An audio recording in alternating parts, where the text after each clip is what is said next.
Mtazamaji, unafahamu kwamba mtoto mmoja katika kila watoto 59 nchini Kenya anakabiliwa na matatizo ya kiakili maarufu usonji au autism. Hii ni hali ambayo hudhihirika wazi kwa njia ya changamoto za kijamii, tabia ya kurudia vitu na matatizo ya kuzungumza au kuwasiliana kwa njia zisizo za mazungumzo.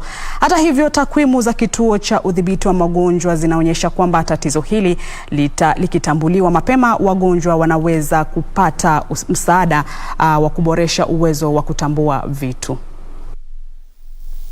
I used to feed pigeons whose mother flew away and I had to feed them. So he used to come also and do the same when I was not there and make sure that he feeds them.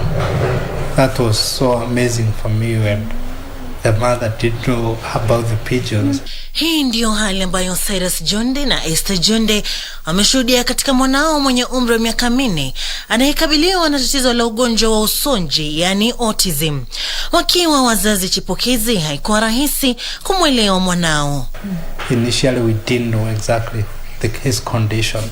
We thought sometimes he was pretending and only to realize that those are his energy. Can tend to get on your nerves if you do not understand what's going on. You can label your child as rebellious, and that's what usually comes into people's minds. They think you're not trained, you young parents, you're not training your children to settle down and be disciplined. Tatizo la aina hili hudhihirika kwa njia mbalimbali kama vile changamoto za kijamii, tabia ya kurudia vitu na matatizo ya kuzungumza au kuwasiliana kwa njia zisizo za mazungumzo.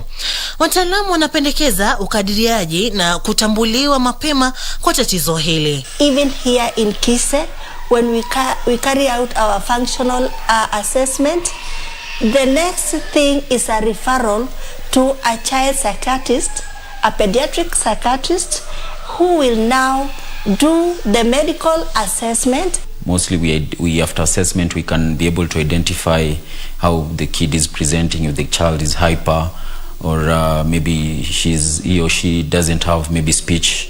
Aidha, wametambua hali yake ya kupendelea nambari na muziki. And then we realized that when it comes to numbers, he's drawn to numbers and music. We've been putting him under hymns. We are conservative. We've been putting him under hymns for some time. Jitihada zao za kudhibiti hali hii ziliendelea kuwafilisisha hadi walipofahamu fursa zilizopo kwenye taasisi ya kitaifa kuhusu mafunzo maalum KISE. The first thing, we went to 2 private hospitals. We were expending at least 5,000 to 7,000 on a minimum. Every session. And you would see our insurance was just getting us emails per week, $70 has been paid out to this, $70 has been paid out to this, or $55, $65 has been paid out to this. But now you come to KISE and you're paying 100 bob for a session, for a therapy session. Assessment is free. Katika taasisi ya KISE, wagonjwa 2 au 3 wenye tatizo la ugonjwa usonji au autism hujitokeza kila siku.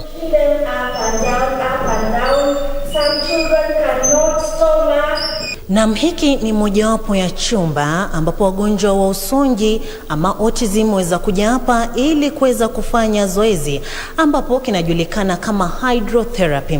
Kulingana na shirika la afya duniani WHO, baina ya watoto 160 mmoja waweza kupatikana kuwa na usonji ama autism. Na hapa nchini Kenya, kulingana na CDC, baina ya watoto 59 mmoja huweza kupatikana kuwa na usonji ama autism.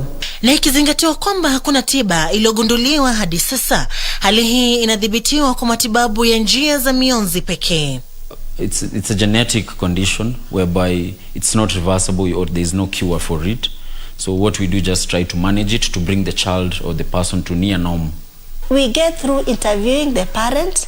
We also get through activities that we give to the child. Because through the behavior, observing the behavior and the outcome of the behavior, we are able to tell. Hali hii vile vile inamaanisha mabadiliko katika mtindo wa maisha ya Cyrus na Esther. Fridays is not any other working day for us. Nowadays it's just waking up, coming for hydrotherapy, and dedicating the day for him. Kutambuliwa mapema ndiyo njia muhimu zaidi ya kudhibiti tatizo hili. If there is anything that is different from what you call normal in quotes, for example, if you find that your speech your child is playing excessively. Before even we start dealing with the child, the parent is key. If the parent hasn't like accepted that the child is in the spectrum or autistic, the therapy won't be as effective. Nikiripotia Darubini Wikendi, jina langu Sarafina Robi.